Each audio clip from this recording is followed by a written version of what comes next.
Gayle it is, right? Gayle? Good to meet you. I'm sorry that I didn't know who you were before. My name is Ellen. I just recently heard of you. I wanted to answer your question where you asked if anybody's ever been to space before. Diligence. And then my question is, have y'all been to space? Have you been to space? Go to space or go to Blue Origin and see what they do and how they do, and then come back and say, this is a terrible thing. And I wanted to tell you, why, yes, I have. I'm what we call a starseed, and I have traveled all of the dimensions. And so I wanted to come in and help you understand space a little bit, since I see that you're getting excited about space travels today. You see, I'm what we call a starseed. I came in with a collective of other interdimensional star travelers who have traveled many, many dimensions, something that you didn't get to see in your trip yet. And I'm so sorry that that didn't happen.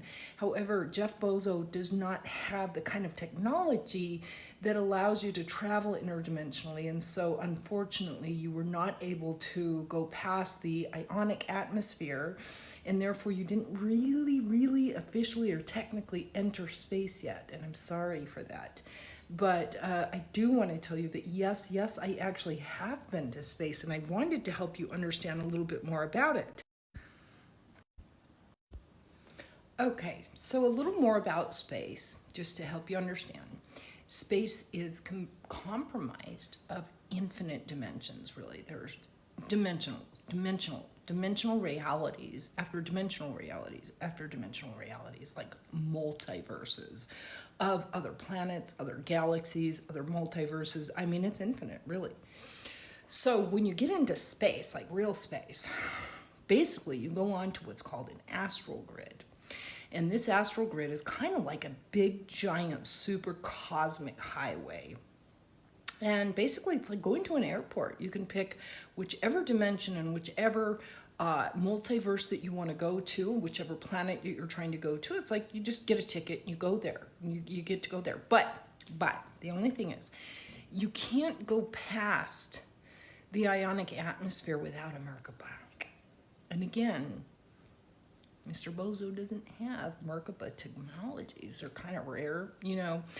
Actually, Nikola Tesla, I don't know if you know who he is, because he was kind of a peasant, you know those typical everyday people that aren't allowed to go onto Bozo's ships.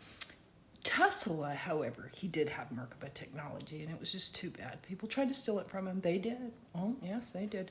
And they even tried to make spaceships with his knowledge.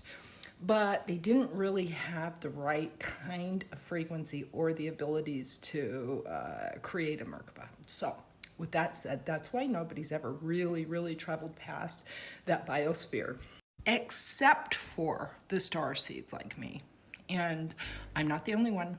And by the way, the coolest thing about Merkabas is that you really don't need money to take one. That means that, well, you know, all those little peasants, unfortunately for you, they get to go to space too.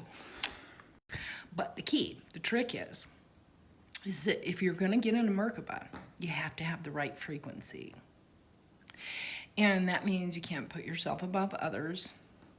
You can't buy your way into heaven. No, all the money in the world. You're not going to get there. Sorry, honey. So the first thing that I would recommend, because I can see that this isn't going very well for you, so I want to try to help you a little bit here, okay? Number one, I recommend that you stop doing videos, because every time you talk, it's kind of like a weird smell comes out, and everybody's stinking in front. They're smelling it. It's a stinky smell, honey. I would stop if I were you. And then the other thing that I recommend for you is that you really kind of try to, like, I know you think that you're better than everyone, but it would be better if you just don't tell everyone that that's how you think, you know, because it's not doing what I think you think that it's going to do for you anymore. Now, I didn't come from Earth, so I'm not used to the kind of life that you have. I'm not used to the idea of, you know, being a what do you call it, Holly weird or a Holly weirdo. But I can say that in this new day of light, all the star seeds like me that came in, we came in to kind of bring balance onto the earth. And so that whole hierarchy of superiority, it's just not going to work for you anymore. And that's why I really recommend that you back it up, like back it up a little bit, and maybe stop talking for a while, because you're not helping women. I mean, really, you're not helping at least the smart ones. There's a lot of smart ones out there, honey. I'm sorry, but there's a lot of women out there that are really smart, and they're just not really feeling the vibes that you're putting out there with this whole trying to uplift women by putting women down. It's so embarrassing. It's just so embarrassing. With that said, honey, I will just say that space travel, when you finally get to do it, it's amazing. It's amazing because you can go pretty much anywhere, infinite realities. And there are other planets out there that exist with other types of beings. Oh, and those beings, they do not do this whole elitist thing that's happening in Hollywood on Earth. It's a different worlds out there, literally, and they don't operate like that. That's why you guys haven't got there yet, because they don't let you in if you don't have the right frequency, okay?